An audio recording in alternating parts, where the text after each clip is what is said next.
जय हिंद दोस्तों, आप सभी का स्वागत है। आज हम लोग बात करेंगे आधुनिक इतिहास के बारे में। जैसा कि आपको पता है कि रिवीजन क्लास चल रही है, किसके लिए? उत्तर प्रदेश लेखपाल भर्ती और उत्तर प्रदेश पुलिस भर्ती के लिए। तो प्राचीन इतिहास और मध्यकालीन भारत का इतिहास हम लोग देख चुके थे, तो आज हम लोग बात करेंगे आधुनिक इतिहास के बारे में। तो इस वीडियो में जो भी इम्पोर्टेंट फैक्ट्स हैं, जो कि परीक्षा के लिहाज से बहुत ही महत्वपूर्ण है, उन सबको इसमें कवर किया गया है। तो आप वीडियो को अंत तक जरूर देखिए। वीडियो अगर पसंद आए तो वीडियो को लाइक कर लीजिएगा, चैनल को सब्सक्राइब कर लीजिएगा। आइए शुरू करते हैं। एक एक पॉइंट जो है इसमें बहुत ही इंपॉर्टेंट है, ध्यान से देखिएगा आप लोग। यूरोपीय व्यापारियों की कंपनियों का आगमन। ठीक। पुर्तगीज कब आए थे, डच कब आए, ब्रिटिश कब आए? ठीक। पुर्तगीज कब आए थे? 1498 ईस्वी में। ठीक। डच कब आए थे? 1605 ईस्वी में। तो एक एक पॉइंट जो है सब इम्पोर्टेंट है, सब पे प्रश्न बनते हैं। ठीक। वो सारे ही पॉइंट जिस पे प्रश्न बनते हैं उन्हीं को इसमें रखा गया है। एक रिवीजन क्लास है, ये डिस्कशन क्लास नहीं है या फिर डिटेल क्लास नहीं है। अगर आप पूरा वीडियो देख के जाते हैं तो आपको मोस्टली जो कि आपकी परीक्षा में आएंगे इससे प्रश्न मॉडर्न हिस्ट्री से, वो सब इसमें मिल जाएंगे। आप पिछला वाला प्राचीन इतिहास और मध्यकालीन भारत का इतिहास भी देख लीजिएगा, उसमें भी सारे इंपॉर्टेंट फैक्ट्स रखे गए हैं जिस पे प्रश्न बनते हैं। चलिए, पुर्तगीज कब आए? 1498 ईस्वी में। डच कब आए? 1605 ईस्वी में। ब्रिटिश अंग्रेज 1608 ईस्वी में आए थे। डेनिश 1620 में, डच जिनको बोलते हैं। और फ्रांसीसी, डेनिश डेनमार्क के थे। ठीक। डच जो थे वो हॉलैंड के थे। फ्रांसीसी कब आए थे? 1668 ईस्वी में। स्वीडिश का इसमें डेट नहीं है। ठीक। ये इतना आप कंफर्म कर लीजिएगा।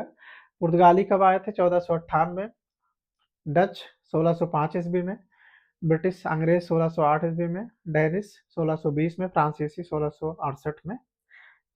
और पुर्तगाली जो थे वो सबसे पहले आए थे 1498 ईस्वी में, और सबसे बाद में वो गए हैं कब? 1961 ईस्वी में। ठीक। सबसे पहले आए और सबसे बाद में गए कौन? पुर्तगाली। विदेशी कंपनियों की स्थापना का क्रम देख लेते हैं। किस कंपनी की स्थापना कब हुई थी? ठीक। तो ये पुर्तगाली ईस्ट इंडिया कंपनी जो थी, इसकी स्थापना 1498 ईस्वी में हुई थी। कहाँ पे? कोचीन में। प्रथम फैक्ट्री इन्होंने कब लगाई थी? 1503 में। कहाँ पे? कोच्चि में। ठीक। कहाँ पे? कोच्चि में। कहाँ पे? कोच्चि में। नेक्स्ट है अंग्रेज East India Company. The governor and company of merchants of London training into the East Indies. इसका पहले नाम यही था, the governor and company of merchants of London training into the East Indies. ठीक। देश कौन था? England या ब्रिटेन। स्थापना कब हुई इसकी? 1600 ईस्वी में। प्रथम फैक्ट्री इन्होंने कब लगाई थी? 1613 में। 1613 में। कहाँ पे? सूरत में। ठीक। पुर्तगालियों ने सबसे पहले कहाँ लगाए थे? कोच्चि में। कब? 1503 में। कोच्चि में 1503 में। कोच्चि या कोचीन। ठीक। Dutch east India company, Dutch east India company, इनकी स्थापना कब हुई थी? 1602 ईस्वी में। पहली इनकी जो फैक्ट्री थी वो कहाँ पे थी? मछलीपट्टनम में थी। कब? 1620 में। 1620 में। Danish east India company Denmark की थी। स्थापना कब हुई थी? 1616 ईस्वी में। पहली जिन्होंने जो फैक्ट्री लगाई थी वो त्रावणकोर में लगाई थी। कब? 1620 में। कहाँ पे? त्रावणकोर में। फ्रांसीसी ईस्ट इंडिया कंपनी, कंपनी इसका नाम था ईस्ट इंडिया कंपनी। ठीक। इसको कंपनी देश एंडेस ओरिएंटलेस भी कहते थे। किस देश से संबंधित थी? फ्रांस से। स्थापना कब हुई? 1664 ईस्वी में। पहली फैक्ट्री इन्होंने कहाँ लगाई? सूरत में। कब? 1668 में। कहाँ पे? सूरत में। ठीक। तो सूरत में पहली कौन किसने लगाई थी? अंग्रेजों ने भी पहली फैक्ट्री कहाँ पे लगाई थी? सूरत में 1613 में। फ्रांसीसियों ने भी पहली फैक्ट्री कहाँ लगाई थी? सूरत में। कब? 1668 में। Swedish east India company Sweden की थी ये, 1731 में आए थे। इन्होंने अपना केंद्र जो था वो कहाँ बनाया था? चीन में बनाया था। ठीक। पुर्तगाली 1498, ईस्ट इंडिया कंपनी 1600 में, डच 1602 में, डेनिश 1616 में, फ्रांसीसी 1664 में। पहली फैक्ट्री कहाँ लगाई थी अंग्रेजों ने? कहाँ पे? कोच्चि में 1503। पुर्तगालियों ने कोच्चि में 1503 में, और अंग्रेजों ने सूरत में 1613 में, और डच ने मछलीपट्टनम में 1620 में, डेनिश 1620 में ही त्रावणकोर में, और फ्रांसीसी 1664 में सूरत में, 1668 में सूरत में, 1668 में कहाँ पे? सूरत में। पुर्तगालियों के बारे में कुछ फैक्ट्स देख लेते हैं।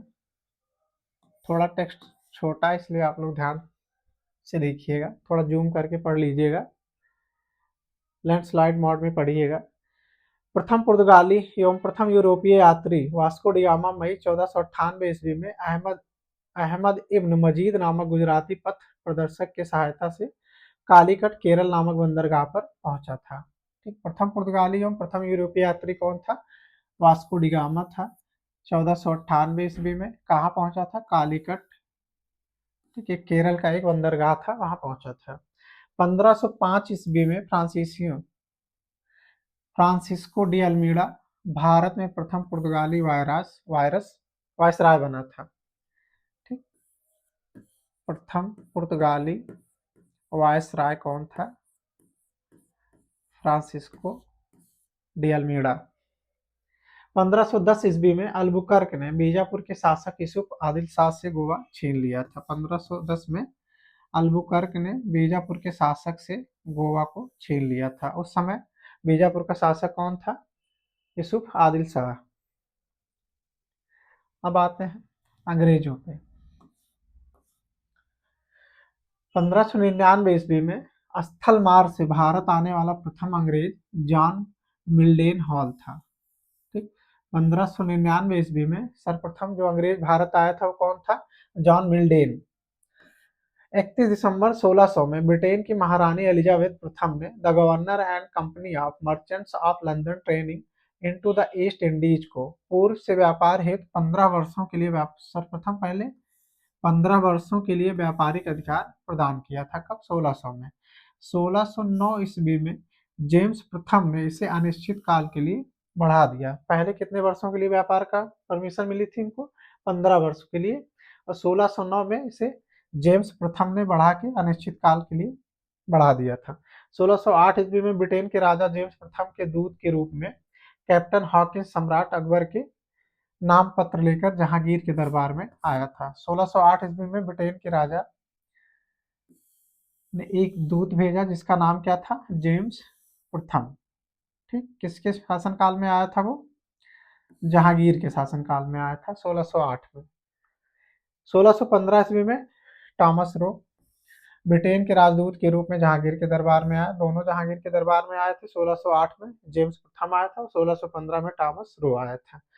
1661 ईस्वी में इंग्लैंड के सम्राट चार्ल्स द्वितीय का विवाह पुर्तगाली राजकुमारी कैथरीन से हुआ। फलस्वरूप चार्ल्स को बम्बई उपहार के रूप में प्राप्त हुआ था। ईस्ट इंडिया कंपनी ने 1668 ईस्वी में 10 पाउंड प्रति वर्ष के किराए पर चार्ल्स द्वितीय से बम्बई को प्राप्त किया था। कब? 1668 ईस्वी में। किससे प्राप्त किया था? चार्ल्स द्वितीय से। फ्रांसीसियों के बारे में कुछ फैक्ट्स देख लेते हैं। 1664 ईस्वी में फ्रांसीसी कंपनी की स्थापना मंत्री कॉल्बर्ट के प्रयासों से फ्रांस के सम्राट लुई 14 के शासनकाल में हुआ था। लुई 14 के शासनकाल में। कब? 1664 ईस्वी में। फ्रेंच ईस्ट इंडिया कंपनी को कंपनी देश इंडेस ओरिएंटलेस नाम से भी जाना जाता था। फ्रांसीसियों का प्रथम फ्रांसीसी गवर्नर फ्रैंको मार्टिन था। 1673 ईस्वी में फ्रांसीसी कंपनी के गवर्नर फ्रैंक मार्टिन ने वेलिकोंडपुरम के सूबेदार शेरखां लोदी से पुडुचेरी नामक एक ग्राम प्राप्त किया, जिसे कालांतर में पांडिचेरी कहा गया। ठीक, कब प्राप्त किया था? 1673 ईस्वी में। किससे? वेलिकोंडपुरम के सूबेदार थे शेर खां लोदी, शेर खां लोदी से। वाडीवास के युद्ध, वाडीवास का युद्ध कब हुआ था? 1760 में हुआ था। वाडीवास का युद्ध 1760 में हुआ था। किसके किसके बीच हुआ था? अंग्रेजों और अंग्रेज जनरल थे आयरकुट और फ्रांसीसियों के बीच हुआ था। अंग्रेजों और फ्रांसीसियों के बीच हुआ था वाडीवास का युद्ध। कब हुआ था? 1760 में। इसमें फ्रांसीसी पराजित हुए थे।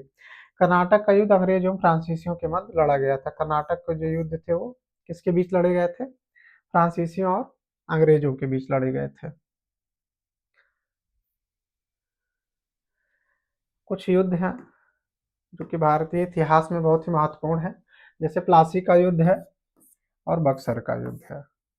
प्लासी का युद्ध कब हुआ था? 23 जून 1757 को। 23 जून 1757 को किनके मध्य हुआ था? बंगाल के नवाब सिराजुद्दौला और अंग्रेजों के बीच हुआ था। बंगाल के नवाब सिराजुद्दौला और अंग्रेज सेनापति था रॉबर्ट क्लाइव। अंग्रेज सेनापति था रॉबर्ट क्लाइव। कब हुआ था? 23 जून 1757 को। 23 जून 1757 को। परिणाम क्या हुआ था? अंग्रेज विजयी हुए थे। अंग्रेज विजयी हुए। भारत में ब्रिटिश साम्राज्य की नींव इसी युद्ध के बाद पड़ी। बक्सर का युद्ध 22 अक्टूबर 1764 को हुआ था। 22 अक्टूबर 1764 को हुआ था। किनके मध्य हुआ था? बंगाल के नवाब मीर कासिम, अवध के नवाब शुजाउद्दौला तथा दिल्ली के मुगल सम्राट शाह आलम द्वितीय और अंग्रेजों के बीच। ठीक, अंग्रेजों का सेनापति कौन था? हेक्टर मुनरो था। किनके किनके बीच हुआ था? बंगाल के नवाब मीर कासिम, अवध के नवाब शुजाउद्दौला और दिल्ली के मुगल सम्राट शाह आलम द्वितीय। ये एक तरफ थे, दूसरी तरफ अंग्रेजों के सेनापति हेक्टर मुनरो थे। परिणाम क्या हुआ? अंग्रेज विजयी हुए।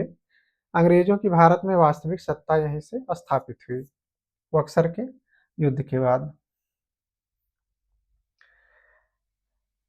आते हैं इलाहाबाद की संधि पे आते हैं। इंपॉर्टेंट है ये संधि, इलाहाबाद की संधि। ठीक, इलाहाबाद की प्रथम संधि कब हुई थी? शाह आलम द्वितीय के समय में 12 अगस्त 1765 को। कब हुआ था? 12 अगस्त 1765 ईस्वी को। इलाहाबाद की द्वितीय संधि कब हुई? शुजाउद्दौला के समय में 16 अगस्त 1765 को। एक 12 अगस्त को, एक 16 अगस्त को। ठीक, पहले में शाह आलम द्वितीय थे, दूसरे में शुजाउद्दौला थे। कर्नाटक युद्ध देख लेते हैं। कर्नाटक युद्ध जो था वो अंग्रेजों और फ्रांसीसियों के बीच लड़ा गया था। प्रथम, द्वितीय और तृतीय तीनों को देखते हैं। ठीक, पहला युद्ध जो था वो 1746 से 1748 के बीच लड़ा गया था। द्वितीय 49 से 54 और तृतीय जो था 58 से 63। ठीक, प्रथम कर्नाटक युद्ध कब? 1746 से 1748 ईस्वी के बीच। दूसरा 1749 से 54 के बीच। तीसरा 1758 से 63 के बीच। प्रमुख कारण क्या थे? ऑस्ट्रिया के उत्तराधिकार का युद्ध ये प्रथम का कारण था। प्रथम कर्नाटक युद्ध का कारण क्या था? ऑस्ट्रिया के उत्तराधिकार का युद्ध था ये। संधि, किस संधि से यह युद्ध समाप्त हुआ था? एक्सला सैकल की संधि। कब? 1748। यह युद्ध क्या रहा? इसका कोई परिणाम नहीं निकला था। कर्नाटक के उत्तराधिकार का युद्ध जो था वो कर्नाटक का द्वितीय युद्ध था। पांडिचेरी की संधि हुई इसमें 1755 ईस्वी में। अंग्रेज जो थे वो मजबूत स्थिति में रहे। तीसरा कर्नाटक युद्ध 1758 से 63 के बीच। सप्तवर्षीय युद्ध एवं औपनिवेशिक कारण था इसका। इस पेरिस के संधि से यह युद्ध समाप्त हुआ। पेरिस की संधि कब हुई थी? 1763 ईस्वी में। इसमें फ्रांस की पराजय हुई। इसमें फ्रांस की पराजय हुई। इंपॉर्टेंट है ये आंग्ल मैसूर युद्ध। ठीक, आंग्ल मैसूर युद्ध। इसमें 4 युद्ध लड़े गए थे, 4 के चारों इंपॉर्टेंट है। पहला कब लड़ा गया? आंग्ल मैसूर युद्ध 1767 से 1769 के बीच। 1767 से 1769 के बीच। मैसूर का शासक उस समय कौन था? हैदर अली था। बंगाल का गवर्नर कौन था? लॉर्ड वेरेलस्ट था।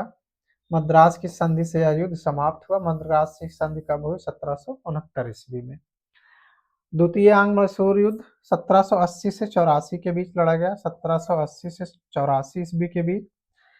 मैसूर का शासक उस समय भी हैदर अली था। बंगाल का गवर्नर उस समय वारेन हेस्टिंग था। मंगलौर की संधि से यह युद्ध समाप्त हुआ। मंगलौर की संधि कब हुई? 1784 ईस्वी में। इसमें हैदर अली की मृत्यु हो गई। इस युद्ध में हैदर अली की मृत्यु हो गई थी।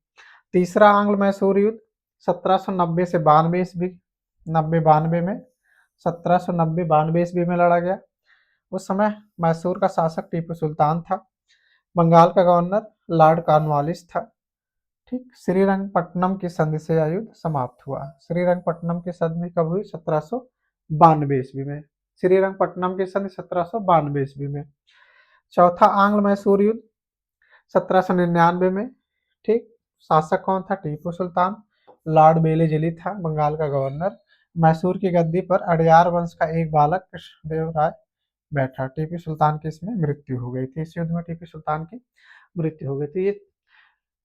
ये इलाहाबाद की संधि, ठीक, कर्नाटक के युद्ध और आंग्ल मैसूर युद्ध, ये सारे क्या है? इंपॉर्टेंट है। ये हमेशा परीक्षाओं में पूछे जाते हैं। तो ये संधियां भी आप याद करिएगा। संधि उस किनके बीच लड़ा गया और कब ये युद्ध हुआ। तो ये सारे पॉइंट्स जो है इंपॉर्टेंट है। आगे देखते हैं आंग्ल मराठा युद्ध। आंग्ल मराठा युद्ध, प्रथम आंग्ल मराठा युद्ध कब हुआ? 1775 से 1782 ईस्वी के बीच। 1775 से 1782 ईस्वी के बीच। ठीक, इसका अंत कौन सी संधि से हुआ? सालाबाई की संधि। सालबाई की संधि कब? 1782 ईस्वी। कब? 1782 ईस्वी। परिणाम क्या रहा? अंग्रेजों को सालसेट तथा एलिफेंटा द्वीप प्राप्त हुआ। माधवराव नारायण पेशवा बना तथा राघोबा को पेंशन दी गई। ठीक, जो प्रथम आंग्ल मराठा युद्ध हुआ था 1775 से 1782 ईस्वी में, सालबाई की संधि से यह समाप्त हुआ था युद्ध। सालबाई की संधि कब हुई? 1782 ईस्वी में। इसका परिणाम क्या रहा? अंग्रेजों को सालसेट तथा एलिफेंटा द्वीप प्राप्त हुआ। माधवराव नारायण पेशवा बना तथा राघोबा को पेंशन दी गई। द्वितीय आंग्ल मराठा युद्ध 1803 से 1806 ईस्वी। ठीक, 1803 से 1806 ईस्वी द्वितीय आंग्ल मराठा युद्ध। कौन सी संधि हुई? देवगांव की संधि 17 दिसंबर 1803 को। अंग्रेज एवं भोसले के मध्य। सूरजी अर्जन गांव की संधि 30 दिसंबर को हुई 1803 में ही, अंग्रेजों एवं सिंधिया के मध्य हुई।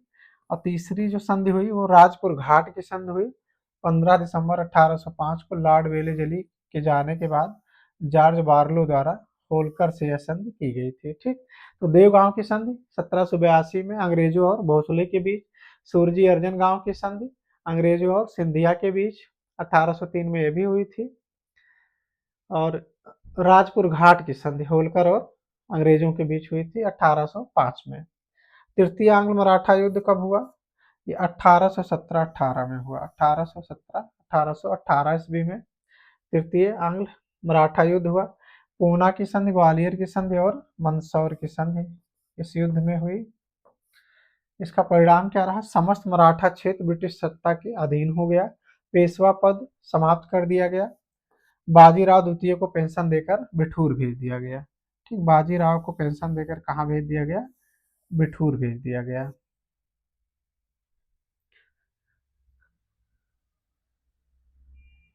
नेक्स्ट देखते हैं आंग्ल सिख युद्ध। आंग्ल सिख युद्ध, युद्ध एवं वर्ष पहले देख लेते हैं। प्रथम आंग्ल सिख युद्ध जो था वो 1845-46 में हुआ था। कब? 1845-46 में। 1845-46 में प्रथम आंग्ल सिख युद्ध। सिख शासक कौन था उस समय? दिलीप सिंह थे। वजीर लाल सिंह सेनापति तेजा सिंह थे। ठीक, गवर्नर जनरल कौन था उस समय? लॉर्ड हार्डिंग था। किस संधि से इस युद्ध की समाप्ति हुई? लाहौर की संधि से। अंग्रेजों ने दिलीप सिंह को महाराजा की पदवी दी थी। अंग्रेजों ने दिलीप सिंह को महाराजा की पदवी दी थी। द्वितीय आंग्ल सिख युद्ध कब हुआ? इसमें भी शासक कौन थे? दिलीप सिंह थे। 1848-49 में। लॉर्ड डलहौजी था उस समय। अमृतसर की संधि हुई दिलीप सिंह से कोहिनूर हीरा लेकर ब्रिटिश ताज के पास भेजा गया। ठीक। प्रथम आंग्ल सिख युद्ध 1845-46 में और द्वितीय 1848-49 में, दोनों में दिलीप सिंह थे। और उधर पहले में गवर्नर जनरल लॉर्ड हार्डिंग था, दूसरे में लॉर्ड डलहौजी था। एक लाहौर की संधि हुई, एक दूसरी अमृतसर की संधि। ठीक। अब देखते हैं गवर्नर जनरल और वायसराय, इससे जो है इंपॉर्टेंट प्रश्न बनते हैं हमेशा ही। तो वारेन हेस्टिंग पहले देख लेते हैं। 1773 से 1785 तक था वारेन हेस्टिंग। कब से कब तक था? 1773 से 1785 तक। ये बंगाल का प्रथम गवर्नर जनरल था। ठीक। जब प्रश्न आए कि बंगाल का प्रथम गवर्नर जनरल कौन था, वारेन हेस्टिंग था, 1773 से 1785 ईस्वी तक। ठीक, कंफ्यूज मत होइएगा। भारत का गवर्नर जनरल और बंगाल का गवर्नर जनरल दोनों अलग अलग हैं। 1773 ईस्वी में रेगुलेटिंग एक्ट पारित हुआ। रेगुलेटिंग एक्ट कब पारित हुआ? 1773 ईस्वी में। ये भी खूब प्रश्न बनता है। घेरे की नीति या रिंग फेंस नीति किससे संबंधित थी? ये वारेन हेस्टिंग से ही संबंधित थी। वारेन हेस्टिंग से। कलकत्ता में सुप्रीम कोर्ट सर्वोच्च न्यायालय की स्थापना इन्हीं के शासनकाल में हुई थी। प्रथम आंग्ल मराठा युद्ध 1775 से 82 ईस्वी। द्वितीय आंग्ल मैसूर युद्ध 80 से 84 और सालवाई की संधि 1782 इसी के शासनकाल में हुई थी। प्रथम आंग्ल मराठा युद्ध 1775 से 82 और द्वितीय आंग्ल मैसूर युद्ध 80 से 84 और सालवाई की संधि जो थी इसी के शासनकाल में हुई थी। किसके? वारेन हेस्टिंग से। तब ये बंगाल का क्या था? गवर्नर जनरल था। भारत में न्यायिक सेवा का जनक भी इसे ही कहा जाता है। भारत में न्यायिक सेवा का जनक किसे कहा जाता है? वारेन हेस्टिंग को। लॉर्ड कॉर्नवालिस 1786 से 1793। वारेन हेस्टिंग के बाद कौन बंगाल का गवर्नर जनरल बना? लॉर्ड कॉर्नवालिस 1786 से 1793। 1786 से 1793। तृतीय आंग्ल मैसूर युद्ध 1790-92 ईस्वी और श्रीरंगपट्टनम की संधि इसके काल में हुई। तृतीय आंग्ल मैसूर युद्ध 90-92 और श्रीरंगपट्टनम की संधि 1792 ईस्वी। अस्थाई बंदोबस्त 1793 में लॉर्ड कॉर्नवालिस ने इसकी शुरुआत की थी। किसकी? अस्थाई बंदोबस्त की। अस्थाई बंदोबस्त कब आया? 1793 ईस्वी में आया। शुरुआत किसने की? लॉर्ड कॉर्नवालिस ने। 5 अक्टूबर 1805 को कॉर्नवालिस की मृत्यु कहाँ हुई? गाजीपुर में। वहीं पर उसकी कब्र भी है। ठीक, लॉर्ड कॉर्नवालिस की कब्र कहाँ पे है? गाजीपुर में है। इसकी मृत्यु कब हुई थी? 1805 में हुई थी। भारत में सिविल सेवा का जनक भी इसे ही कहा जाता है। किसे? सिविल सेवा का जनक किसे? लॉर्ड कॉर्नवालिस को। सिविल सेवा का जनक लॉर्ड कॉर्नवालिस को। नेक्स्ट देखते हैं लॉर्ड वेलेजली के बारे में। ठीक, लॉर्ड वेलेजली। कॉर्नवालिस के बाद फिर कौन आया? वेलेजली।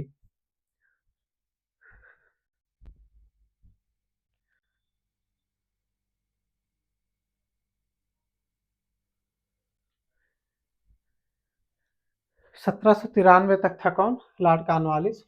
वेलेजली जो था वो 98 से 1805 ईस्वी तक था। ठीक। सहायक संधि की शुरुआत किसने की थी? 1798 में सहायक संधि की शुरुआत वेलेजली ने की थी। हैदराबाद 1798 और 1800 ईस्वी। मैसूर 1799 ईस्वी। तंजौर 1799 ईस्वी। अवध 1801। ये सारी संधियां जो हुई थी लॉर्ड वेलेजली के काल में ही हुई थी। हैदराबाद सबसे पहले हुई 1798 में। 1799 में तंजौर 18। हैदराबाद की संधि 2 बार हुई थी, एक 1798, एक 1800 ईस्वी। फिर मैसूर 1799 ईस्वी। तंजौर 1799। अवध 1801। फिर पेशवा 1802। भोसले से 1803 में और सिंधिया से 1804 में। ठीक, इस पे क्रम में आता है कभी कभी लगाने को। ठीक, ये संधियां किस क्रम में हुई थी? सहायक संधि तो हैदराबाद सबसे पहले, फिर मैसूर, फिर तंजौर, अवध, फिर पेशवा, फिर भोसले, फिर सिंधिया। अब देखते हैं चतुर्थ आंग्ल मैसूर युद्ध 1799 ईस्वी एवं बसीन की संधि 1802 ईस्वी। ठीक, चतुर्थ आंग्ल मैसूर युद्ध 1799 में लॉर्ड वेलेजली के समय में हुआ था और बसीन की संधि जो थी वो भी 1802 में इसी के काल में हुआ था। द्वितीय आंग्ल मराठा युद्ध कब हुआ? 1803 से 1805 ईस्वी में। उस समय भी बंगाल का गवर्नर जनरल कौन था? लॉर्ड वेलिजली था। कलकत्ता में फोर्ट विलियम कॉलेज की स्थापना भी इसी के समय हुई है, लॉर्ड वेलिजली के समय। ठीक, कलकत्ता में फोर्ट विलियम कॉलेज की स्थापना किसके समय में? लॉर्ड वेलिजली के समय में। लॉर्ड हेस्टिंग 1813 से 1823। तो जो इम्पोर्टेंट गवर्नर जनरल हैं उन्हीं के बारे में है जिनके समय काल में कुछ प्रमुख कार्य हुए थे वो भी इसमें है। लॉर्ड हेस्टिंग 1813 से 1823।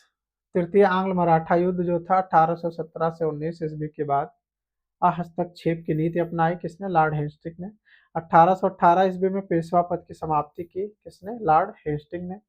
आंग्ल नेपाल युद्ध 1814 से 16 के बीच हुआ था, यह भी किसके टाइम काल में हुआ था? किसके टाइम पीरियड में हुआ था? लॉर्ड हेस्टिंग के। बम्बई और मद्रास में रैयतवाड़ी व्यवस्था को टॉमस मुनरो द्वारा लागू किया जाना कब? 1820 ईस्वी में। बम्बई और मद्रास में रैयतवाड़ी व्यवस्था जब लागू हुई तो उस समय बंगाल का गवर्नर जनरल कौन था? लॉर्ड हेस्टिंग था। अवध एवं उत्तर पश्चिम राज्यों प्रांतों में महालवाड़ी व्यवस्था लागू की थी किसने? लॉर्ड हेस्टिंग ने। अब आते हैं लॉर्ड विलियम बेंटिक। ठीक, अब जो है बंगाल के गवर्नर की जगह अब भारत का गवर्नर जनरल बनने लगा। बंगाल के अंतिम गवर्नर जनरल तथा भारत के प्रथम गवर्नर जनरल कौन थे? Lord William Bentinck. बंगाल का अगर पहला गवर्नर जनरल पूछा जाए तो कौन था? वो वारेन हेस्टिंग थे। कौन था? वारेन हेस्टिंग था। ठीक, भारत का प्रथम गवर्नर जनरल पूछा जाएगा तो वो लॉर्ड विलियम बेंटिक। इनका टाइम पीरियड क्या था? 1828 से 1835 ईस्वी के बीच। 1829 ईस्वी में नियम 17 द्वारा सती प्रथा का उन्मूलन किया था किसने? लॉर्ड विलियम बेंटिक ने। सती प्रथा का उन्मूलन कब हुआ? 1829 ईस्वी में। किसके काल में? लॉर्ड विलियम बेंटिक के काल में। ठीक, उस समय लॉर्ड विलियम बेंटिक जो था भारत का गवर्नर जनरल था। 1833 ईस्वी में चार्टर्ड एक्ट द्वारा बंगाल के गवर्नर जनरल को भारत का गवर्नर जनरल बना दिया गया। ठीक, 1833 के चार्टर एक्ट के द्वारा बंगाल के गवर्नर जनरल को भारत का गवर्नर जनरल बना दिया गया। किस एक्ट के द्वारा? 1833 ईस्वी के चार्टर एक्ट द्वारा। इस प्रकार 1833 ईस्वी में भारत का पहला governor general Lord William Bentinck हुआ। ठीक, बेंटिक ने कर्नल स्लीमैन की सहायता से 1830 ईस्वी में ठगी प्रथा को समाप्त किया था।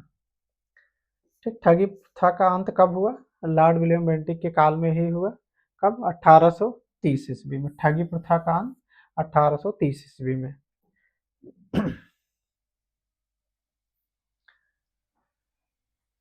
बातें हैं लॉर्ड एलनबरो। लॉर्ड एलनबरो 1842 से 44 ईस्वी। 1842 से 1844 ईस्वी। प्रथम आंग्ल अफगान युद्ध समाप्त हुआ। सिंध को 1843 ईस्वी में पूर्ण रूप से ब्रिटिश साम्राज्य में मिला लिया गया। तो सिंध को पूर्ण रूप से ब्रिटिश साम्राज्य में कब मिलाया गया? 1843 ईस्वी में। उस समय भारत का गवर्नर जनरल कौन था? उस समय भारत का गवर्नर जनरल लॉर्ड एलन था। कौन था? लॉर्ड एलन था। फिर 1843 ईस्वी में दास प्रथा का उन्मूलन हुआ। लॉर्ड डलहौजी 1848 से 1856। द्वितीय आंग्ल सिख युद्ध 1848 से 49 ईस्वी में हुआ। 29 मार्च 1849 को पंजाब का अंग्रेजी राज में विलय हुआ। कोहिनूर हीरा महारानी विक्टोरिया को भेज दिया गया। ठीक, लॉर्ड डलहौजी कब से कब तक था? 1848 से 1856। ठीक, 1848 से 1856। द्वितीय आंग्ल सिख युद्ध 1848 से 49 ईस्वी के काल में हुआ था। 29 मार्च 1849 को पंजाब का अंग्रेजी राज में विलय हुआ। कोहिनूर हीरा महारानी विक्टोरिया को भेजा गया। किसके काल में भेजा गया था? लॉर्ड डलहौजी जब गवर्नर जनरल था। व्यक्तिगत सिद्धांत के अंतर्गत विलय किए गए राज्य, इसका क्रम खूब आता है। कौन पहले हुआ था कौन बाद में? तो सबसे पहले सतारा था 1848 ईस्वी में। फिर जैतपुर, संबलपुर 1849 ईस्वी में। बघाट को 1850 ईस्वी में। उदयपुर को 1852 ईस्वी में। झांसी को 1853 ईस्वी में। नागपुर 1854 ईस्वी, अवध 1856 ईस्वी। ठीक, किस आधार पर इन सबको मिलाया गया था? अवध को, अवध में कुशासन का आरोप लगाया गया था। ठीक, व्यक्तिगत सिद्धांत के अंतर्गत विलय किए गए राज्य कौन कौन से थे? सतारा, जैतपुर, संबलपुर, बघाट, उदयपुर, झांसी, नागपुर, अवध। ठीक, भारत में रेलवे का जनक भी किसे कहा जाता है? लॉर्ड डलहौजी को कहा जाता है। 1853 ईस्वी में भारतीय रेलवे लाइन 1853 में भारतीय रेलवे लाइन मुंबई से ठाणे के बीच 34 किलोमीटर पर रेल का परिचालन 1854 ईस्वी में कलकत्ता एवं रानीगंज के मध्य दूसरी रेल चलाई गई थी। प्रथम कब? 1853 में। कहाँ से? मुंबई से ठाणे के बीच कितना? 34 किलोमीटर। 1854 ईस्वी में कलकत्ता एवं रानीगंज के मध्य दूसरी रेल चलाई गई थी। भारत में पहली बार पीडब्ल्यूडी सार्वजनिक निर्माण विभाग की स्थापना भी किसने की थी? लॉर्ड डलहौजी ने। किसने की थी? लॉर्ड डलहौजी ने।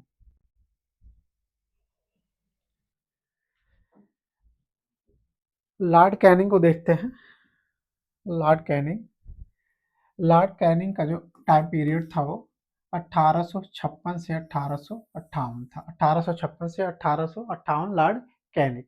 फिर दोबारा इनका 1858 से 1862। भारत के अंतिम गवर्नर जनरल एवं प्रथम वायसराय थे। भारत के अंतिम गवर्नर जनरल एवं प्रथम वायसराय। बंगाल का प्रथम गवर्नर जनरल कौन था? और बंगाल का वारेन हेस्टिंग। भारत का पहला governor general Lord William Bentinck. ठीक, और लॉर्ड कैनिंग जो थे वो भारत के अंतिम गवर्नर जनरल थे और प्रथम वायस राय थे। 1857 का प्रथम स्वतंत्रता संग्राम इन्हीं के टाइम पीरियड में हुआ। 1857 ईस्वी में कलकत्ता, बम्बई और मद्रास में 3 नए विश्वविद्यालय की स्थापना की गई। ठीक, कंपनी के शासन का अंत हुआ। मुगल सम्राट के पद को समाप्त कर दिया गया। ठीक, मुगल सम्राट के पद को समाप्त किस गवर्नर जनरल के काल में किया गया? लॉर्ड कैनिंग के काल में।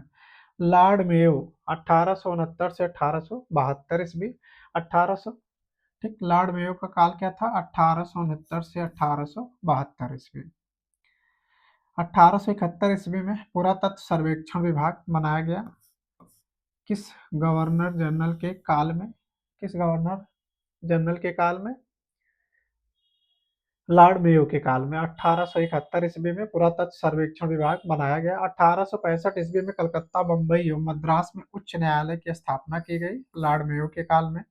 भारत में प्रथम जनगणना लॉर्ड मेयो के कार्यकाल में 1872 में प्रारंभ हुई थी। ठीक, प्रथम जनगणना 1872 मेयो के काल में। पुरातत्व सर्वेक्षण विभाग मेयो के काल में 1871। 1865 ईस्वी में कलकत्ता, बम्बई और मद्रास में उच्च न्यायालय की स्थापना की गई थी। एक सेकेंड।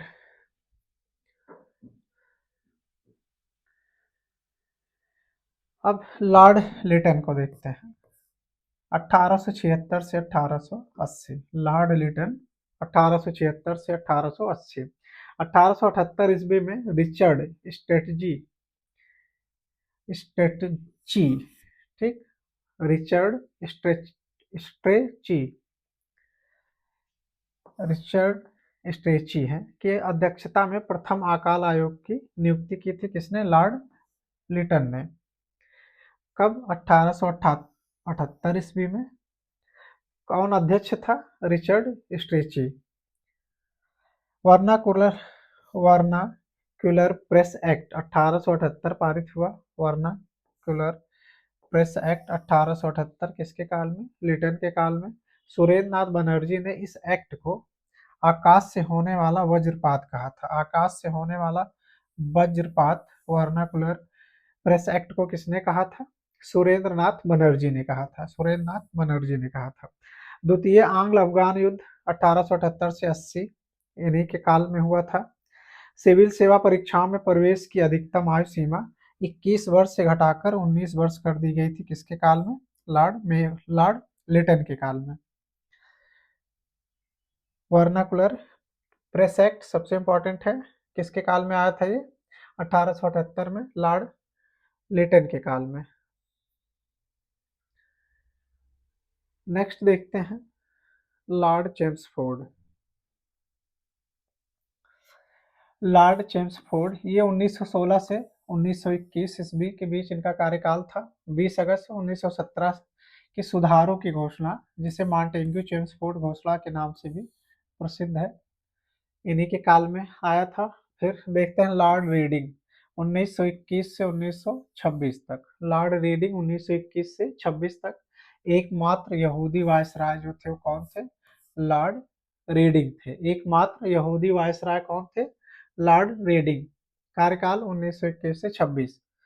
1922 ईस्वी में सर्वप्रथम आईसीएस की परीक्षा लंदन एवं इलाहाबाद में आयोजित हुई। पहली बार कब हुई थी? 1922 में। इसके पहले लंदन में ही आयोजित होती थी। 1 अक्टूबर 1926 को लोक सेवा आयोग की स्थापना हुई थी। लोक सेवा आयोग की स्थापना कब हुई? 1 अक्टूबर 1926 को। नेक्स्ट है लॉर्ड इरविन, 1926 से 1931 तक।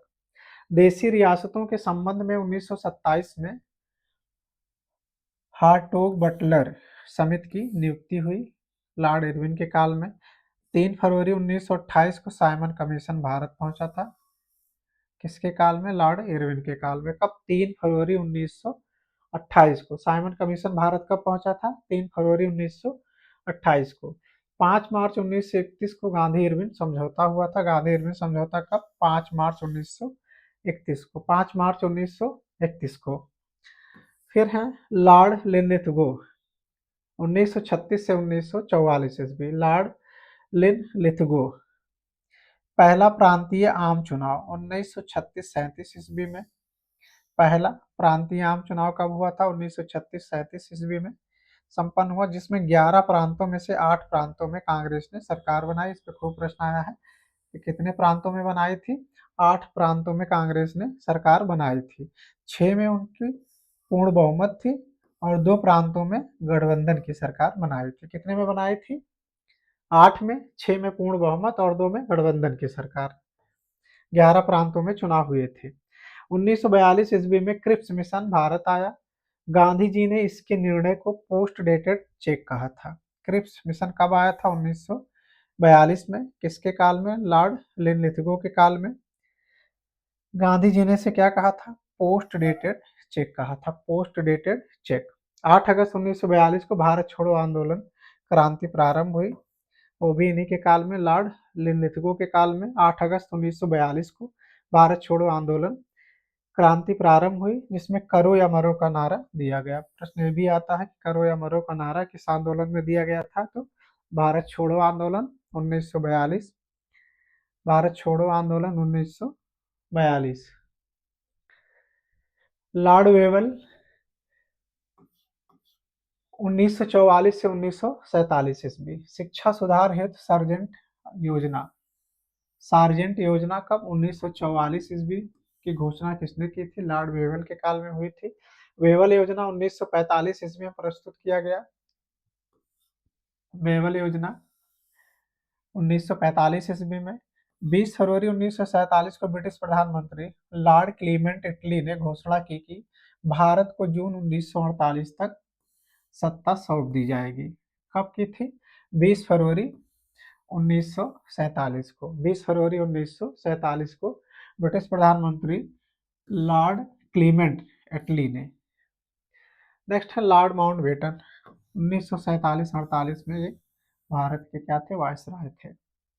लॉर्ड माउंटबेटन ब्रिटिश भारत के अंतिम गवर्नर जनरल एवं वायसराय थे तथा स्वतंत्र भारत के प्रथम गवर्नर जनरल थे। स्वतंत्र भारत के प्रथम गवर्नर जनरल कौन थे?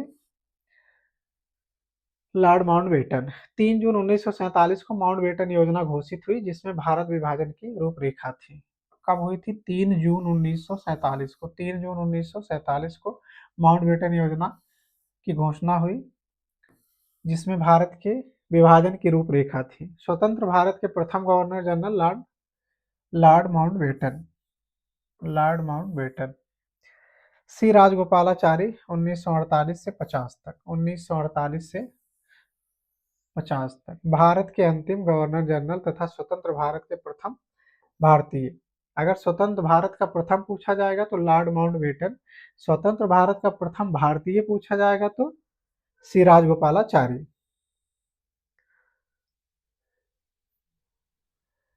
ब्रिटिश कालीन भू राजस्व व्यवस्था क्या थी? ब्रिटिश कालीन भू राजस्व व्यवस्था क्या थी उसको देख लेते हैं। अस्थाई बंदोबस्त या जिसे जमींदारी बंदोबस्त भी कहा जाता था, ये कब आया था? 1793 ईस्वी में। ठीक, अस्थाई बंदोबस्त कब? 1793 ईस्वी में। इसे जमींदारी बंदोबस्त भी कहा जाता था। किसके काल में? उस समय बंगाल का गवर्नर कौन था? लॉर्ड कॉर्नवालिस था। कहाँ कहाँ पे लागू हुआ था ये? बंगाल, बिहार, उड़ीसा, उत्तर प्रदेश, बनारस खंड और उत्तरी कर्नाटक में। कहाँ कहाँ पे? बंगाल, बिहार, उड़ीसा, उत्तर प्रदेश, बनारस खंड और उत्तरी कर्नाटक में। ब्रिटिश भारत का 19% भूभाग इसमें शामिल था। भूमि कितनी? भूमि अधिकृत जमींदारों को दी जाती थी। ब्रिटिश सरकार को राजस्व देने की जिम्मेदारी जमींदार की होती थी। ब्रिटिश सरकार को जो राजस्व मिलता था इससे, वो जिम्मेदारी किसको होती थी? जमींदारों को होती थी। ये था स्थायी बंदोबस्त। रैयतवाड़ी 1820 में आई। रैयतवाड़ी व्यवस्था कब? 1820 में। कौन? टॉमस मुनरो इसके जनक थे। कहाँ कहाँ पे लागू हुआ ये? मुंबई, मद्रास और असम में। ब्रिटिश भारत का कितना भूभाग इसमें सम्मिलित था? 51% भूभाग इसमें शामिल था। भूमि का मालिक कौन होता था इसमें? किसान होता था। और ब्रिटिश सरकार को राजस्व देने की जिम्मेदारी किसकी होती थी? किसान की होती थी। इसमें किसकी होती थी? अस्थायी बंदोबस्त में जमींदार की होती थी। महालवाड़ी, महालवाड़ी 1822 ईस्वी में। ठीक, इसके जनक कौन? Heart McKenzie. रैयतवाड़ी के टॉमस मुनरो। अस्थायी बंदोबस्त लॉर्ड कॉर्नवालिस। ये कहाँ कहाँ पे लागू हुआ था? किस क्षेत्र में? उत्तर प्रदेश, मध्य प्रांत और पंजाब में। ब्रिटिश भारत का इसमें कितना भूभाग था? 30%। भूमि पर गांव का अधिकार होता था। ब्रिटिश सरकार को राजस्व देने की जो जिम्मेदारी होती थी वो गांव के मुखिया की होती थी। गांव के मुखिया की होती थी। तो ये तीनों में अंतर है, अस्थाई बंदोबस्त, रैयतवाड़ी और महालवाड़ी। अस्थाई 1793, रैयतवाड़ी 1820, महालवाड़ी 1822। जनक कौन? इसके लॉर्ड कॉर्नवालिस, रैयतवाड़ी के टॉमस मुनरो, महालवाड़ी के हार्ट मैकेंजी। महालवाड़ी के हार्ट मैकेंजी। ब्रिटिश कालीन समितियां कुछ देख लेते हैं, इंपॉर्टेंट समितियां। आयोग अध्यक्ष कौन था? उस समय वायसराय कौन था और इसके उद्देश्य क्या थे? जैसे इनाम आयोग। ठीक, इनाम आयोग कब आया था? 1852 ईस्वी में। अध्यक्ष कौन था इसका? इनाम थे। वायसराय उस समय कौन था? लॉर्ड डलहौजी था। ठीक, 1852 में लॉर्ड डलहौजी ही था। इसका उद्देश्य क्या था? भूस्वामियों की संपत्ति, उपाधियों की जांच हेतु, भूस्वामियों की संपत्ति और उपाधियों की जांच हेतु इसका गठन हुआ था। दूसरा है चार्ल्स वुड डिस्पैच। ठीक, वुड डिस्पैच क्या कब आया? 1854 ईस्वी में। अध्यक्ष कौन थे? Charles Wood. किसके काल में? लॉर्ड डलहौजी के काल में। भारत की भावी शिक्षा की रूपरेखा तैयार करने से संबंधित था ये। भारत की भावी शिक्षा की रूपरेखा तैयार करने से संबंधित था ये। स्ट्रेची आयोग 1878 ईस्वी में। स्ट्रेची आयोग 1878 ईस्वी में। अध्यक्ष कौन था? Richard stretchy. किसके काल में? लॉर्ड लिटन के काल में। अकाल पीड़ितों की सहायता हेतु। किससे संबंधित था ये? अकाल पीड़ितों की सहायता हेतु। नेक्स्ट है हंटर आयोग। हंटर आयोग कब आया? 1882 ईस्वी में। हंटर आयोग 1882 ईस्वी में। अध्यक्ष कौन था? William Hunter. Viceroy Lord Ripon. शिक्षा की प्रगति के पुनरावलोकन हेतु। शिक्षा की प्रगति के पुनरावलोकन हेतु। फिर है हर्सेल समिति 1893 में। हर्सेल समिति 1893 में। अध्यक्ष कौन? हर्सेल। लॉर्ड लैंसडाउन इसके अध्यक्ष थे। वायसराय लॉर्ड लैंसडाउन तब थे। टकसाल संबंधी सुझाव दिए थे इस समिति ने। मैकडोनल आयोग 1900 ईस्वी में। मैकडोनल आयोग कब आया था? 1900 ईस्वी में। सर एंटोनी मैकडोनल थे। ठीक, किसके काल में आया था ये? लॉर्ड कर्जन के। दुर्भिक्ष पर स्ट्रेची आयोग की रिपोर्ट पर अपना सुझाव देने हेतु था ये। मान क्रीक आयोग 1901 में। मान क्रीक आयोग 1901 में। सर बोल्विन स्कॉट और मान क्रीक। उस समय वायसराय कौन था? लॉर्ड कर्जन थे। सिंचाई योजना हेतु था ये। किससे संबंधित था? सिंचाई से संबंधित था। कौन? मान क्रीक आयोग। ये इंपॉर्टेंट आयोग है। खूब प्रश्न बनते हैं इस पे। नेक्स्ट है फ्रेजर आयोग। फ्रेजर आयोग किससे संबंधित था? ठीक, अध्यक्ष कौन थे? सर डब्ल्यू फ्रेजर थे। लॉर्ड कर्जन के काल में ये भी आया था। ये पुलिस प्रशासन की कार्य पद्धति की जांच करने हेतु था। फिर है सैंडलर आयोग।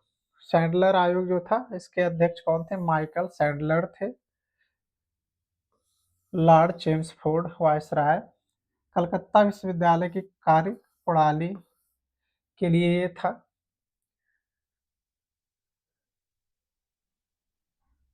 अच्छा, फेजरर। नेक्स्ट है, ये सैडलर आयोग था 1917 में। विश्वविद्यालय की कार्यप्रणाली और उसके दोषों की जांच के लिए गठित हुआ था सैडलर आयोग 1917 में। फिर बटलर समिति 1927 में। बटलर समिति कब? 1927 में। हरकोट बटलर इसके अध्यक्ष थे। लॉर्ड इरविन उस समय वायसराय थे। ब्रिटिश परम सत्ता और देशी राज्यों के अच्छे संबंध स्थापित करने से संबंधित था ये। ठीक, ये सारे क्या आयोग आप जरूर एकदम अच्छे से देख के जाइएगा। प्रश्न इस पे खूब बनते हैं। कौन सा आयोग किससे संबंधित था, किसके काल में था और कब था। नेक्स्ट देखते हैं, धन निष्कासन का सिद्धांत। धन निष्कासन का सिद्धांत किसने दिया था? ठीक, प्रश्न खूब इस पे आता है, इंपॉर्टेंट है। धन निष्कासन का सिद्धांत, ड्रेन ऑफ वेल्थ थ्योरी। प्रतिपादक इसके कौन थे? इसका जनक किसे माना जाता है? दादा भाई नौरोजी को। इन्हें grand old man of India भी कहा जाता है। Grand old man of India. England डेप्ट टू इंडिया इनकी एक एक लेख था। इंग्लैंड डेप्ट टू इंडिया कब लिखा था? 1867 ईस्वी में। Poverty and un British rule in India इनकी एक पुस्तक है। इसको कब लिखा था इन्होंने? 1901 में। किसने? दादा भाई नौरोजी ने। अन्य विचारक कौन थे? रोमेश चंद दत्त थे। इकोनॉमिक हिस्ट्री ऑफ इंडिया इन्होंने लिखी थी। किसने? रोमेश चंद दत्त ने। रोमेश चंद दत्त की बुक क्या थी? Economic history of India. Poverty and un British rule in India किसकी थी? दादा भाई नौरोजी की। और इंग्लैंड डेप्ट टू इंडिया भी इनका एक लेख था। 1857 का विद्रोह, इस पे खूब प्रश्न बनता है यूपी स्पेशल में भी और हिस्ट्री में भी। हिस्ट्री के भी प्रश्न खूब बनते हैं इससे और यूपी स्पेशल के भी प्रश्न खूब बनते हैं। 1857 का विद्रोह, उन शुरुआत कब हुई इसकी? 29 मार्च 1857 को 34वीं नेटिव इन्फेंट्री, कौन सी? 34वीं नेटिव इन्फेंट्री, बैरकपुर पश्चिम बंगाल जिला परगना के मंगल पांडे ने अपने सार्जेंट मेजर बाग की हत्या कर दी थी। किसकी? मेजर बाग की। और मेजर सार्जेंट ह्यूसन को गोली मार दी। ये घटना कब हुई? 29 मार्च 1857 को। कहाँ पे? 34वीं नेटिव इन्फेंट्री बैरकपुर में। कहाँ है ये बैरकपुर? पश्चिम बंगाल। कौन सा जिला? जिला परगना। नेक्स्ट, मंगल पांडे को 8 अप्रैल 1857 को फांसी दे दी गई। कब दी गई थी मंगल पांडे को फांसी? 8 अप्रैल 1857 को। 8 अप्रैल 1857 को। विद्रोह की शुरुआत 10 मई 1857 को कहाँ से हुई? 1857 की विद्रोह की शुरुआत 10 मई 1857 को कहाँ से हुई थी? मेरठ से। 1857 के सैनिक विद्रोह के समय भारत का गवर्नर जनरल कौन था? लॉर्ड कैनिंग था। 1857 के सैनिक विद्रोह के समय मुगल शासक बहादुर शाह जफर भी कहा जाता है इनको, बहादुर शाह जफर, बहादुर शाह जफर या बहादुर शाह द्वितीय थे। अब देखते हैं 1857 की क्रांति के प्रमुख केंद्र कहाँ कहाँ पर थे। दिल्ली, ठीक, दिल्ली में कौन था? बहादुर शाह। दिल्ली में किसने नेतृत्व किया? बहादुर शाह जफर ने। विद्रोह की तिथि 11 मई 1857 थी। दमनकर्ता कौन था? Nicholson Hudson. निकलसन और हडसन। 20 सितंबर 1857 को विद्रोह का दमन कर दिया गया। लखनऊ में बेगम हजरत महल थी। और बिरजिस कादिर। किसने नेतृत्व किया था? बेगम हजरत महल और बिरजिस कादिर ने। 30 मई 1857 को यह विद्रोह हुआ था लखनऊ में। ठीक। दमन किसने किया विद्रोह का? कॉलिन कैंपबेल ने किया। कब? मार्च 1858 को। झांसी, झांसी में किसने नेतृत्व किया था? रानी लक्ष्मीबाई ने। 4 जून 1857 को। जनरल ह्यूरोज ने दमन किया 17 जून 1858 को। कानपुर नाना साहेब 5 जून 1857। कॉलिन कैंपबेल भी यहाँ भी थे, जो लखनऊ में थे वही कानपुर में भी थे। कॉलिन कैंपबेल 6 दिसंबर 1857 को दमन किया। जगदीशपुर बिहार में कुंवर सिंह, नेतृत्वकर्ता कौन थे? कुंवर सिंह 12 जून 1857 को। और दमनकर्ता कौन था? मेजर विलियम टेलर एवं Vincent Eyre. Major William Taylor और विंसेंट आयर। कब दमन हुआ? 18 दिसंबर 1858 को। फैजाबाद मौलवी अहमदुल्ला, मौलवी अहमदुल्ला ने नेतृत्व किया जून 1857 में। दमन किसने किया? कैंपबेल ने 5 जून 1858 को। बरेली में खान बहादुर खान जून 1857। कैंपबेल ने 1858 में। इलाहाबाद प्रयागराज में लियाकत अली ने नेतृत्व किया। विद्रोह कब हुआ? जून 1857 में। दमन किसने किया? कर्नल नील ने 1858 में। फतेहपुर अजीमुल्ला थे। फतेहपुर में कौन था? अजीमुल्ला 1857। जनरल रेनार्ड 1858 में। ठीक। इस पे खूब प्रश्न बनता है, एक बार अच्छे से आप लोग इसको देख के जाइएगा। 1857 के विद्रोह से संबंधित पुस्तकें एवं लेखक। ठीक। पुस्तक है the Indian war of independence 1857। किसने लिखी है? बी डी सावरकर ने। किसने लिखी है? बी डी सावरकर ने। The Indian war of independence 1857। The great rebellion Ashok Mehta. The great rebellion किसने लिखा है? अशोक मेहता ने। सिपाही mutiny and the revolt of 1857, इसको लिखा है आर सी मजूमदार ने। ठीक। आगे देखते हैं। सामाजिक एवं धार्मिक सुधार आंदोलन आधुनिक काल में जो हुए थे उनको देख लेते हैं। हिंदू सुधार आंदोलन। ठीक। हिंदू सुधार आंदोलन, सबसे पहला नाम आता है राजा राम मोहन राय। इन्होंने किसकी स्थापना की थी? ब्रह्म समाज की। ठीक। राजा राम मोहन राय, इनका जन्म जो था 22 मई 1772 को हुआ था और मृत्यु 27 सितंबर 1833 को। जन्म स्थल क्या था? राधा नगर, हुगली, बंगाल। उपाधि क्या क्या दी गई थी राजा राम मोहन राय को? राजा किसने दी थी उपाधि? मुगल शासक अकबर द्वितीय द्वारा। युगदूत किसने कहा था? सुभाष चंद्र बोस ने। संवैधानिक आंदोलन के जनक किसने कहा था? सुरेंद्र नाथ बनर्जी ने।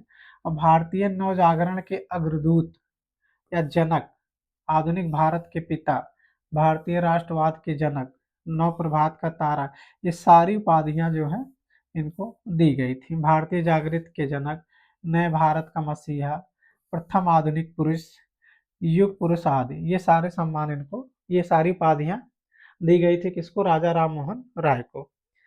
प्रकाशित समाचार पत्र पत्रिकाएं, इन्होंने कौन कौन से पत्र पत्रिकाएं प्रकाशित की थी? तो संवाद, कौमुदी मंगला में थी, मिरातुल अखबार अंग्रेजी में और फारसी में।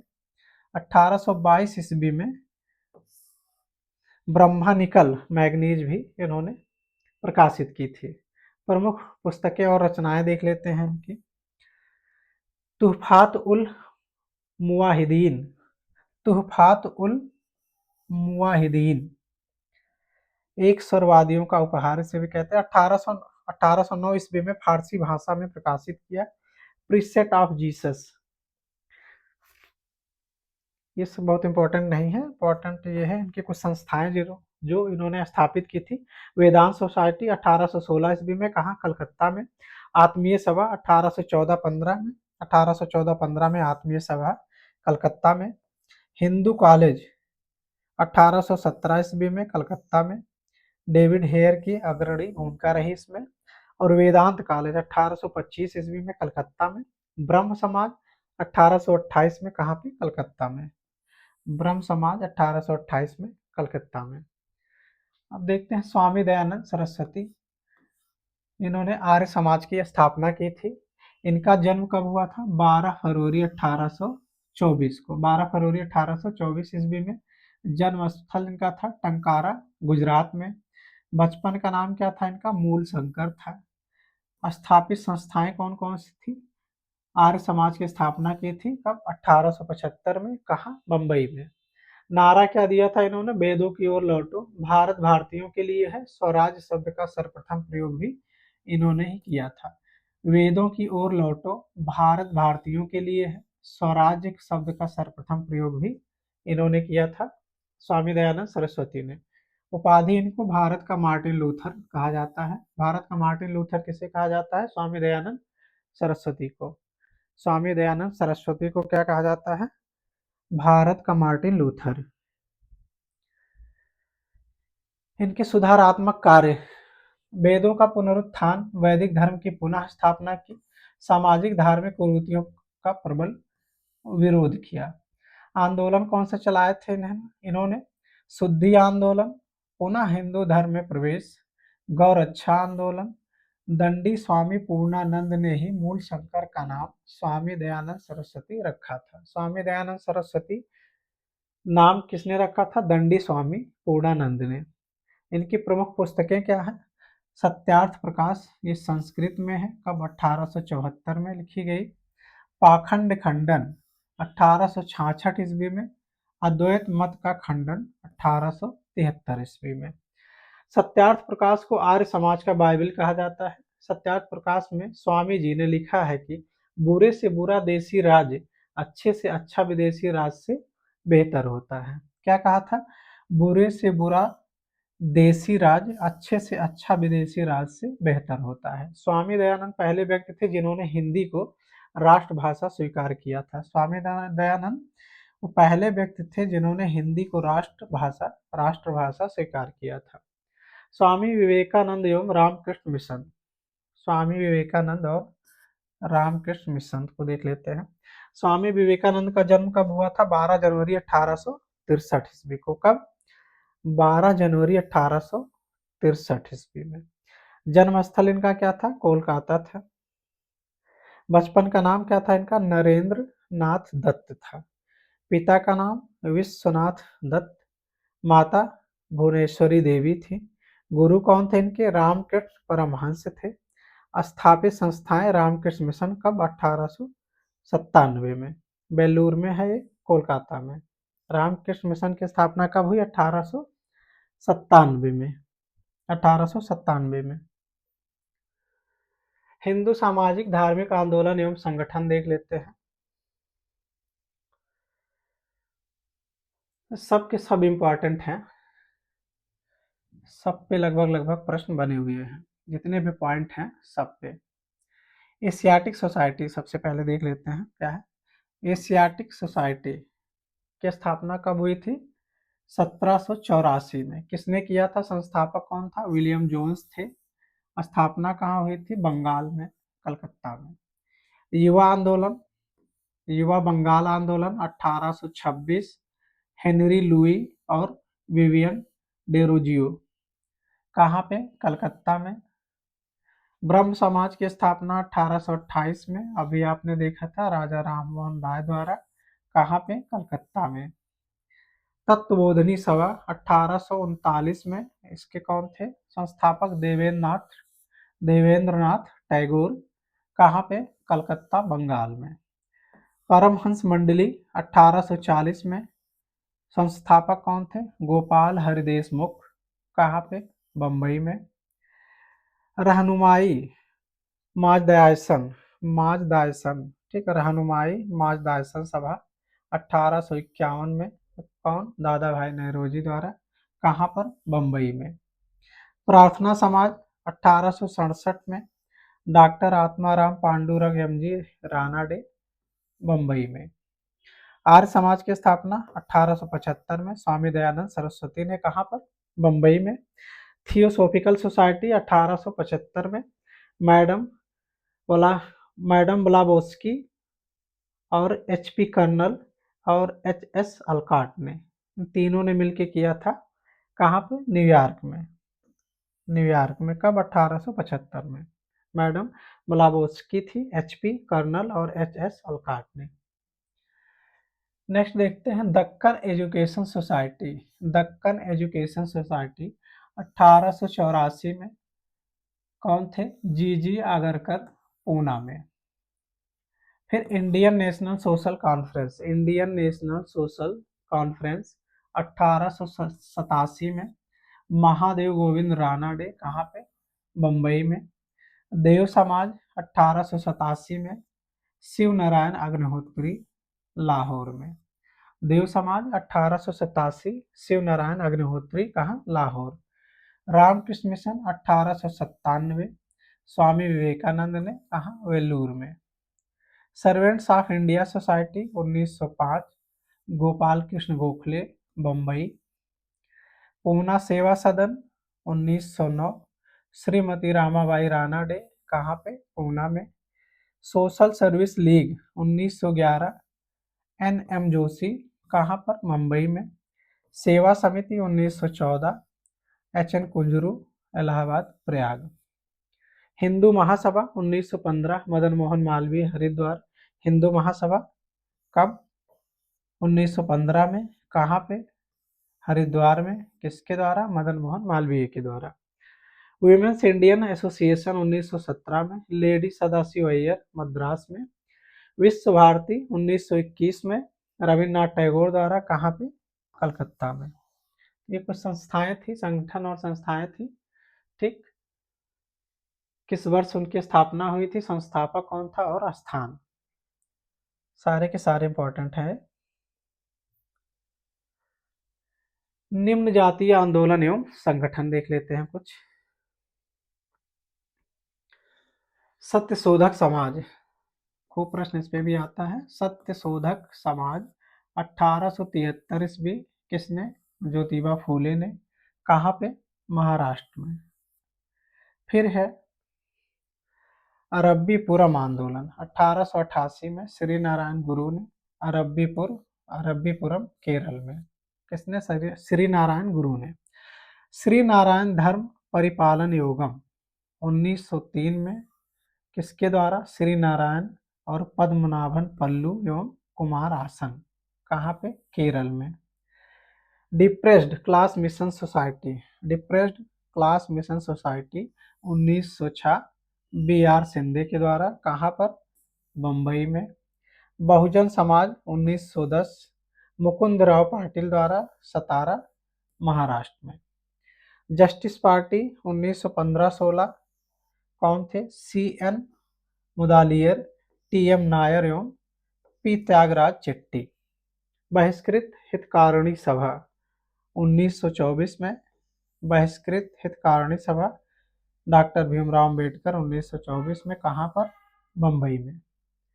आत्मसम्मान आंदोलन 1920 में, ईवी रामास्वामी नायकर एवं बलीजा नायडू ने, कहाँ पर? मद्रास में। हरिजन सेवक संघ 1932, महात्मा गांधी ने, कहाँ पर? पूना में। कुछ मुस्लिम सामाजिक धार्मिक आंदोलन, उनको भी देख लेते हैं। दारुल उलूम अथवा देवबंद आंदोलन, दारुल उलूम अथवा देवबंद आंदोलन 1866 में, मोहम्मद कासिम नानोतवी एवं राशिद अहमद गंगोही ने। इसने मोहम्मद कासिम नानोतवी एवं राशिद अहमद गंगोही ने कहाँ पे किया था? देवबंद। कहाँ है ये? सहारनपुर में। अलीगढ़ आंदोलन 1875, सर सैयद अहमद खान, अलीगढ़ में। अहमदिया आंदोलन 1889-90, मियाँ मिर्जा गुलाम अहमद, मियाँ मिर्जा गुलाम अहमद, कहाँ पे? फरीदकोट में। नदवातुल आंदोलन, ठीक, नदवातुल आंदोलन 1894-95 में, मौलाना शिबली नुमानी, कहाँ पर? लखनऊ में। आगे देखते हैं महत्वपूर्ण सामाजिक सुधार और अधिनियम।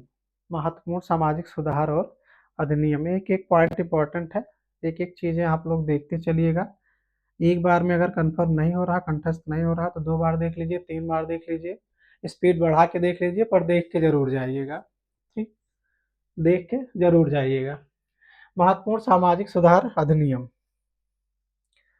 महत्वपूर्ण सामाजिक सुधार और अधिनियम। वर्ष देखते हैं। 1795 और 1804 में शिशुवध प्रतिबंध अधिनियम किसके, उस समय गवर्नर जनरल कौन था? गवर्नर जनरल कौन था? Lord Wellesley.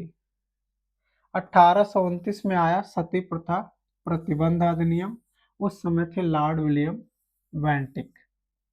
1829 में बाल बाल विवाह निषेध अधिनियम, लॉर्ड विलियम बेंटिक के काल में। 1837 में आया हिंदू महिला संपत्ति अधिनियम, हिंदू महिला संपत्ति अधिनियम, लॉर्ड ऑकलैंड के समय में। 1843 में दास प्रथा प्रतिबंध अधिनियम, लॉर्ड एलन बरो के काल में। 1856 में आया हिंदू विधवा पुनर्विवाह अधिनियम, हिंदू विधवा पुनर्विवाह अधिनियम, लॉर्ड कैनिंग के समय में। 1872 में native marriage act, native marriage act कब? 1872 में। लॉर्ड नॉर्थब्रुक थे इस समय, कौन थे? Lord Northbrook. 1891 में Age of Consent Act, Age of Consent Act, Lord Lansdowne थे उस समय।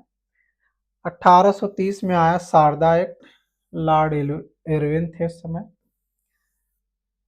और 1931 में आया बाल विवाह निषेध अधिनियम, लॉर्ड इरविन थे उस समय। ठीक, तो ये बाल विवाह निषेध अधिनियम जो था, बाल विवाह को प्रतिबंधित करने से संबंधित था। शारदा एक्ट किससे संबंधित था? लड़कों के लिए विवाह की न्यूनतम आयु 18 वर्ष की गई तथा कन्या की न्यूनतम आयु 14 वर्ष की गई। शारदा एक्ट में क्या था? लड़कों के लिए विवाह की न्यूनतम आयु 18 वर्ष और लड़कियों की 14 वर्ष। किससे संबंधित है? शारदा एक्ट से। नेक्स्ट था एज ऑफ कंसेंट एक्ट, लड़की की सहमति की आयु 10 वर्ष से बढ़ाकर 12 वर्ष की गई थी।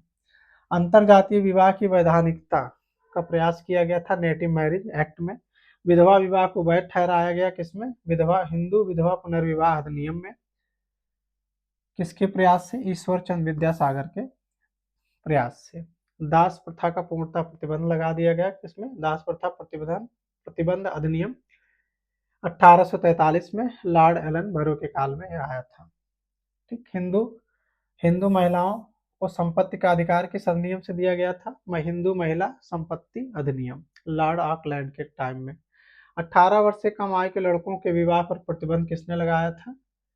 लॉर्ड विलियम बेंटिक ने 1829 में बाल विवाह निषेध अधिनियम के द्वारा। सती प्रथा का अंत, सती प्रथा प्रतिबंध अधिनियम 1829 लॉर्ड विलियम बेंटिक के काल में। और शिशुओं को मारने पर रोक लगी कब? 1795 और 1804 में। शिशुवध प्रतिबंध अधिनियम 2 बार आया था, लॉर्ड वेली जली के काल में, लॉर्ड वेली जली के काल में। महत्वपूर्ण कृषक आंदोलन देख लेते हैं। महत्वपूर्ण कृषक आंदोलन, महत्वपूर्ण कृषक आंदोलन।